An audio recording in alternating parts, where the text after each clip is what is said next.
Hey everyone, this is Nicole. I just want to give you a quick video review about this retinol serum that I got for my mom. There's a couple of important things that I noticed that I wanted to point out. So first of all, this is going to come in a 1 ounce container. You can see how it easily fits in the palm of my hand. Now this is designed for more mature skin. So think of maybe some thinner skin. This retinol is really great for my mom. She is 65. Now it's going to come with a removable cap. I do want to show you exactly what the contents look like.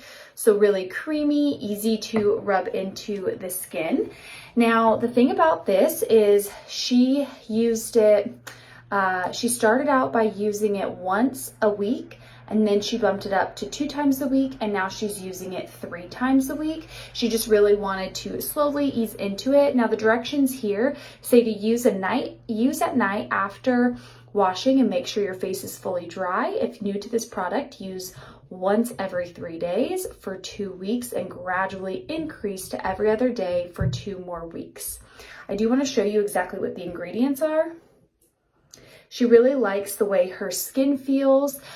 She loves that her deep wrinkles have changed a little bit, and she loves the way her pores look. She would definitely recommend this retinol serum.